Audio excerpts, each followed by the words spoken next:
All right, so welcome to another exciting episode. One of our few remaining episodes. We're down to 18 days left, okay, and that's including exams. So it's really close, but we need to finish up this whole concept, the whole unit on solutions, because we have one more on acids and bases that we're just going to have to just kind of dig our heels in and finish fast. So today the goal is for me just to kind of finish up the unit in 15 minutes or so, and then give you the rest of the time. And doggone it, I did not give out the study guide the first period, but make sure I give it out to y'all. And I may have to just post it online for first period. Okay, so all of you on first period that I know you're going back and watching this just because, you know, hey, you just can't get enough. Look online, get that study guide. All right, we started talking about yesterday freezing point depression, colligative properties. What is unique about a colligative property, or what's the definition of a colligative property? It's dependent on how much solute is dissolved, not what the solid is. Okay, so she read it well. Okay, it's dependent upon how much the solute dissolves, not what it is, which means it doesn't matter if the solute is small or big, neutral or charged. A little tiny ion is going to give the exact same effect as a big molecule. Strictly how much? And it's going to be based upon the concentration. So we started talking about the freezing point depression. So if it's the depression, what does that mean about the temperature? Does it go up or go down? It always goes down. Depression, it goes down. So we have the formula where the change in the freezing temperature is equal to I. What does I stand for? The number of ions solute associated. Okay, the number of ions. So if it's a covalent molecular substance, does it break up into ions? No. So what's I going to be for all covalent molecular? 1. But electrolytes, how do electrolytes dissolve? Electrolytes as ions, because what's the definition of electrolyte?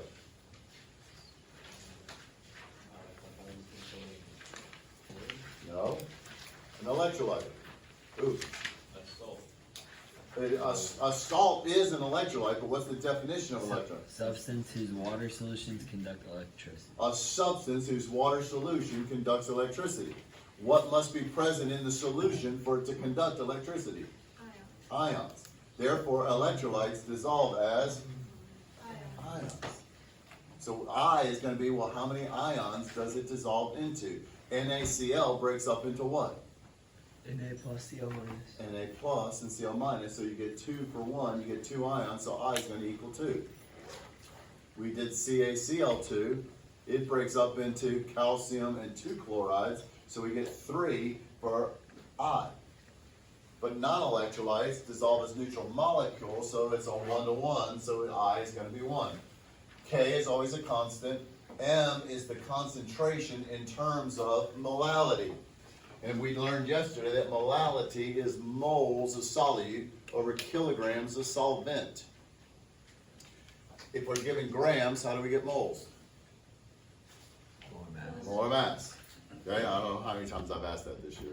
Okay, you go from grams to moles, you use the molar mass. So we can just and this is kilograms of solvent, and that's going to be real important because we're going to talk about molarity in just a second. So the freezing point always goes down. The boiling point, we touched on it briefly, the boiling point always goes up, the boiling point elevation. Exact same formula though, the only thing that's different is the constant. For water, the constant is 1.86 for freezing, but it's 0.51 for boiling. Both of those are given. But you calculate the molality. Now what's the normal boiling point of water? 100. So we would add whatever this is to 100. What's the normal freezing point of water? 0. So we would subtract this from 0 to get the new freezing point. Okay, which really means just make it negative. Okay, so this is always the change. One other question that came up in first period, does this have to be Kelvin? No, because it's the change. Because remember, water freezes at 0 degrees Celsius, boils at 100 degrees Celsius, well, that would be 273 K and 373 K. So when I go and get the difference, the delta T is 100, the delta T is still 100. A change of 1 Kelvin and the change of 1 degree Celsius is the same. As long as it's delta T, delta in front, change in the temperature, you can use Celsius. In the equation, if it's just T, PV equals nRT, then it has to be Kelvin. Okay? But if it's the change in temperature, it doesn't matter. All right, so those are the two, and we're going to practice doing those in just a second. The third colligative property is that of vapor pressure. The vapor pressure is lowered. Now, what again is vapor pressure? What is vapor pressure?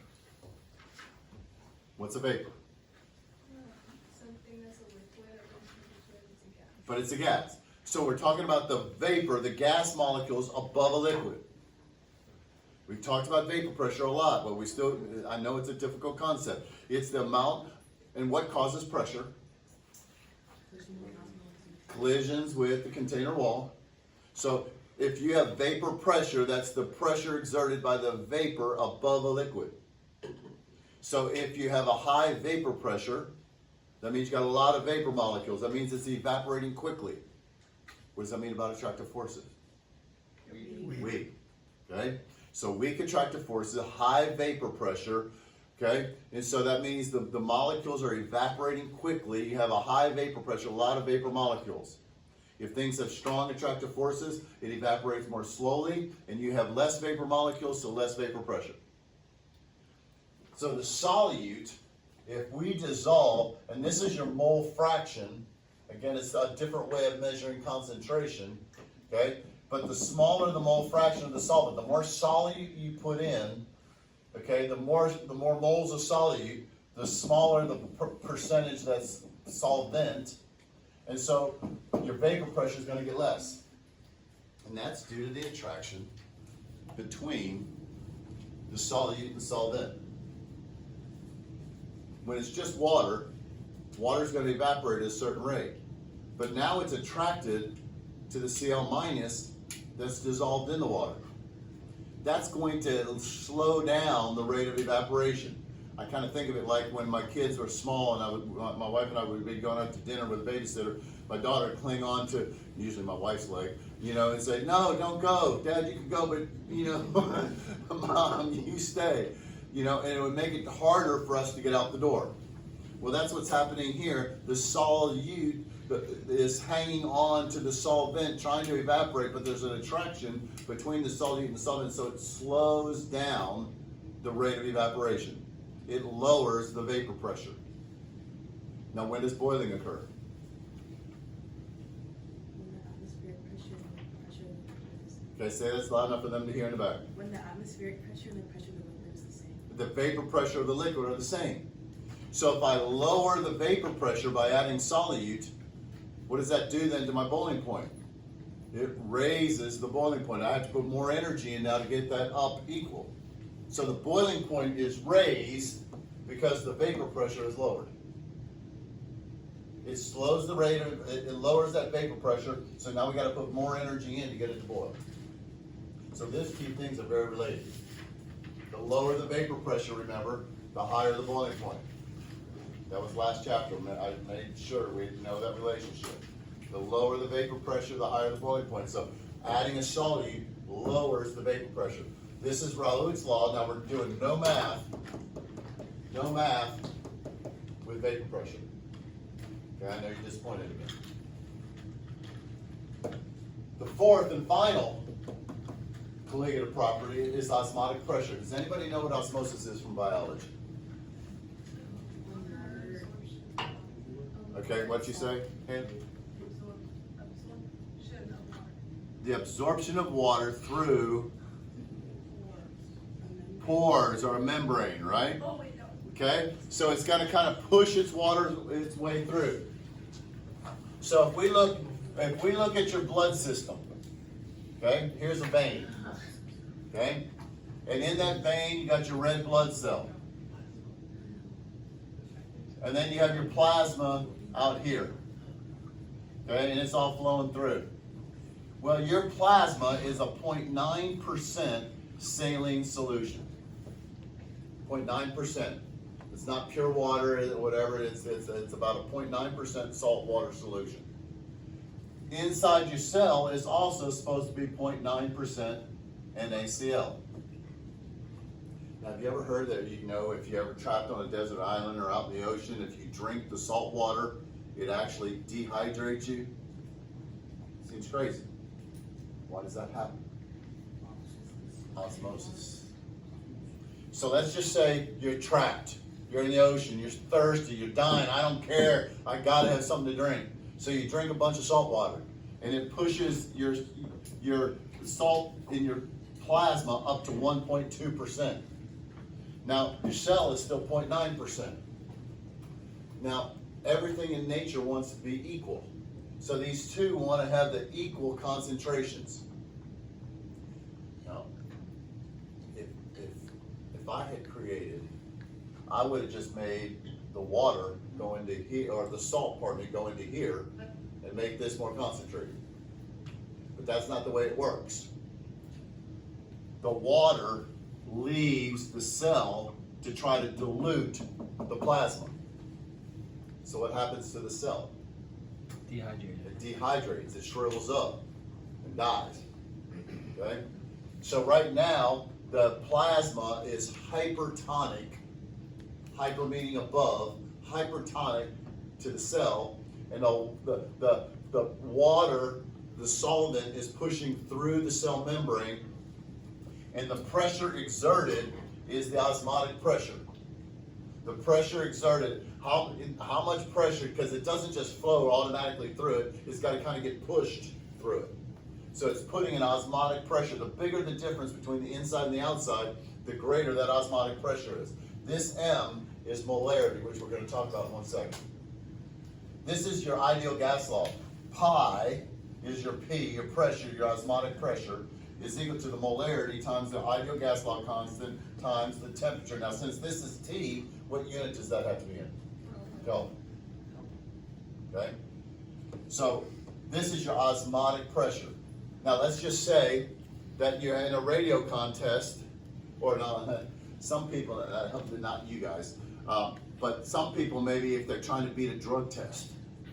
A lot of times they try to flush the drugs out of their system by just drinking massive amounts of water and just trying to flood and clear out their system, okay?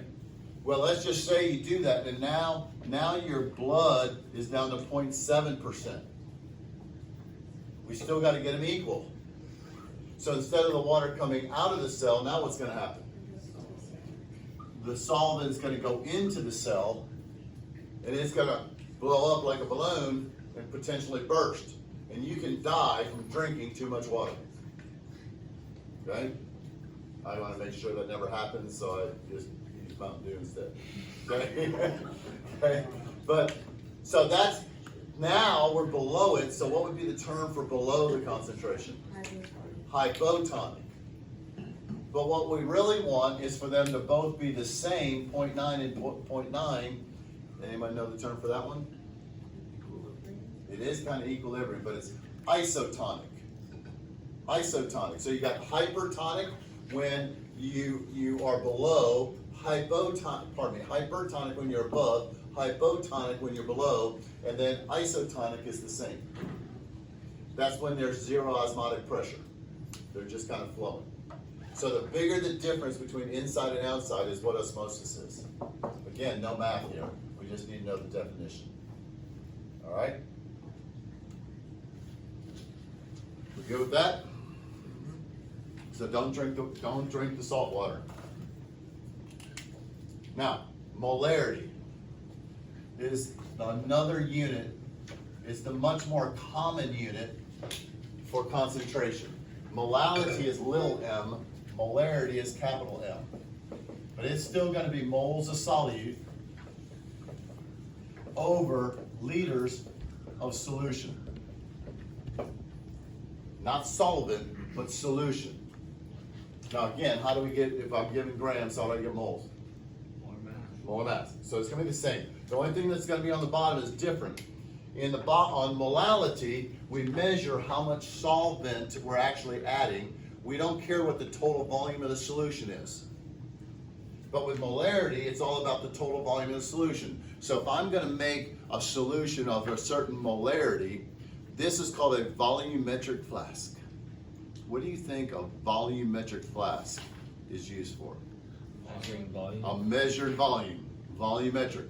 There's a line right here on this. It's 250 milliliters. When you fill this up to write this line, I know that there's exactly 250 milliliters of solution in here. So if I'm gonna make a certain molarity, let's just say a salt's 1 molar, well, a 0.25 molar solution, I can put 58.5 grams of salt into here, 1 mole of salt, okay?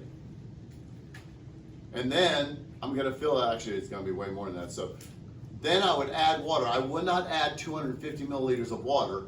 I would add water to this until it got to the 250 milliliter mark. Because the salt's gonna take up a little bit of space.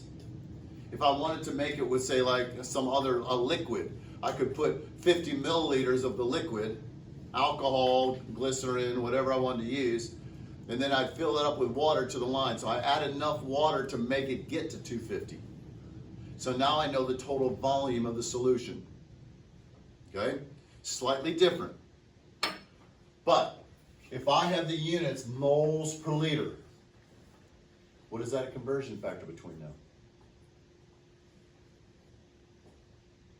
Not a trick question. No, that's gas volume. Mass and volume. That's the conversion factor between gas volume and moles at STP. But if I have this solution and this moles per liter, what's it going to be a conversion factor between? Moles and liters. So now if I have 50 milliliters of a 2 molar solution, I can multiply molarity times volume is always going to equal moles. Moles per liter times liters is going to equal moles. Now, I know you're getting disappointed. This is the stoichiometry that we would be doing. If we look at our stoichiometry roadmap,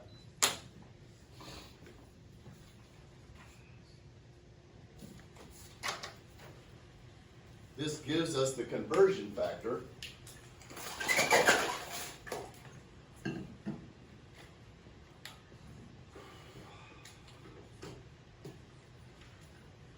You get new projectors next year, maybe they'll turn on faster.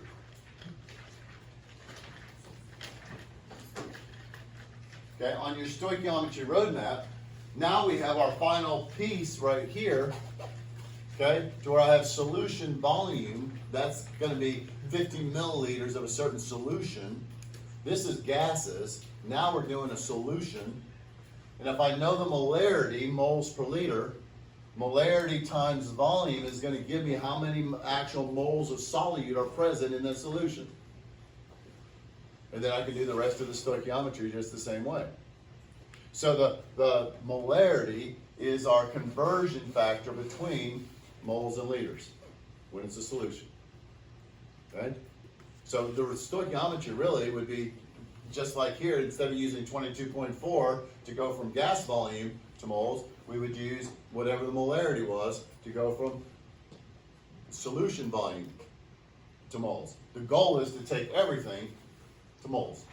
So now we can either use, I've got just number to go from atoms to moles. We can use molar mass to go grams to moles.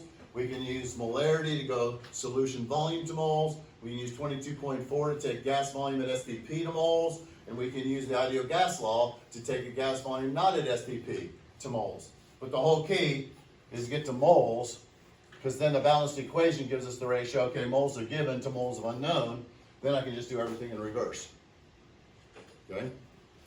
That's all there is to stoichiometry. Just what's the right conversion factor to take my given to moles, or take my moles to whatever I'm looking for. All now, it all makes sense. We're starting to see the big picture. We're starting to get there on what chemistry is all about. All right, so let's just practice this. From Yeah, so we're looking at this. And the reality is I just want you guys to work through these. These are gonna be like questions that are gonna be on the test. On the back of this is a practice with interpreting the graph, which I think is pretty basic. I think most of y'all can do that, but I wanted to at least give you some practice on it. That's two. Are you still in this video, guys? Well, I'm gonna close it out here in a second.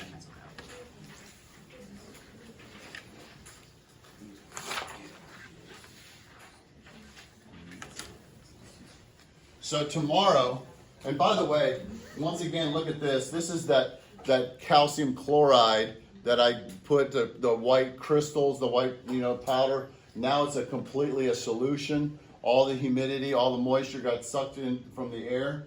Okay, and I actually just saw a commercial for the stuff that you put in on TV.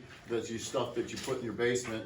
And then I brought in also this here that was on my birdhouses that I just bought because I'm an old person and I've got birds in my backyard. and it says desiccant on it. So what's a desiccant mean? Absorbs water. Do we want this one to dissolve in it though? No, it's the exact same thing as this thing right here. It's just a drying agent. Okay? Now, tomorrow we're going to be making ice cream. We're going to be doing a freezing point depression lab, measuring how cold the ice salt water mixture gets to see if it's cold enough to freeze a different type of solution. Okay? That's made much more out of milk than out of aqueous solution. And then we're going to test that. For Thursday is a test. Now I'm going to give you a study guide as well. The test, I'm just going to tell you terms. There's a whole matching thing on terms. Okay? Multiple choice. There's the graph that's like on the back of the sheet. And then there's the problems like the ones that I just gave to you. Okay? So you guys are going to have to work hard, and then I'll give you all the answers to these tomorrow. The study guide, there's not going to be for points, but I recommend you do it, but I'll post the answers to it on Wednesday night. Okay? So that's kind of the plan. All right, so you're going to use the rest of the time. You got 25 minutes. This is going to be due tomorrow. The back side I don't think it'll take you that long, but the front side is what I'm really going to check for tomorrow. That's the math. All right? All right. Go Jags. Happy studying.